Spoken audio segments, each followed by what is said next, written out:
মালয়েশিয়ায় দিনরাত হাড় ভাঙা খাটুনি আর নিষ্ঠার জন্য বাংলাদেশের শ্রমিকদের সুনাম থাকলেও সেই ঘাম ঝরানো শ্রমের যথাযথ মূল্য পাচ্ছেন না তারা। মজুরি তালিকায় নিচের দিকেই পড়ে আছেন প্রবাসী বাংলাদেশিরা। সবচেয়ে কম বেতন পান তারাই। ভুক্তভোগীরা বলছেন, যেখানে ৮ ঘণ্টা কাজ করে নেপাল, চীন, থাইল্যান্ড, কম্বোডিয়া, ইন্দোনেশিয়া কিংবা ভিয়েতনামের লোকজন মাসে বেতন পান সর্বনিম্ন ৩,০০০ মালয়েশীয় রিঙ্গিত, সেখানে বাংলাদেশিরা ১২ ঘণ্টা কাজ করে পাচ্ছেন সর্বোচ্চ ১,৫০০ থেকে ২,০০০ রিঙ্গিত। তবে এই ধরনের বৈষম্যের কারণ হিসেবে অদক্ষ ও অবৈধভাবে বিদেশে পাড়ি জমানোকেই দায়ী করছেন তারা। এমন তথ্য উঠে এসেছে সংবাদ মাধ্যম jagonews24.com-এর এক প্রতিবেদনে।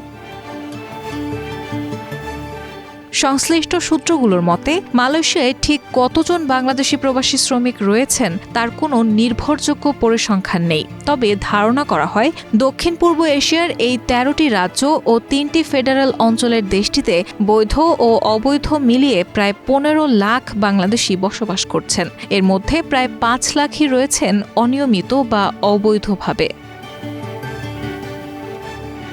তবে প্রবাসীরা বলছেন, অবৈধ প্রবাসীদের বেশিরভাগই বিগত কলিং ভিসায় এসে কাজ না পেয়ে কোম্পানি ছেড়ে অবৈধ হয়েছেন। এছাড়া আরেকটি অংশ রোহিঙ্গাদের সঙ্গে সাগর পথে পাড়ি দিয়ে মালয়েশিয়ায় প্রবেশ করেন, যার কারণে এই সংখ্যা নির্ধারণ করা সম্ভব নয়।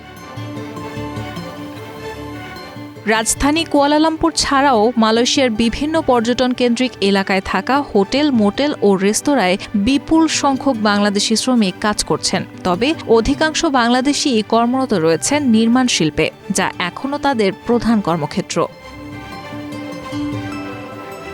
বাংলাদেশি শ্রমিকরা কেমন? এমন প্রশ্নের জবাবে নাম প্রকাশে অনিচ্ছুক এক মালয়েশীয় নাগরিক এই সংবাদ মাধ্যমকে বলেন, বাংলাদেশিরা অত্যন্ত পরিশ্রমী। তারা বেশিরভাগই ভালো, তবে শতকরা ২% আছেন যারা খারাপ কাজে জড়িত। তবে তাদের বেতন কেন কম জানতে চাইলে এই মালয়েশীয় বলেন, বাংলাদেশিরা ইংরেজি জানে না, তাই ভালো পজিশনে চাকরিও করতে পারে না। ফলে বেশিরভাগ সময়ই তাদের নিম্ন বেতনেই কাজ করতে হয়।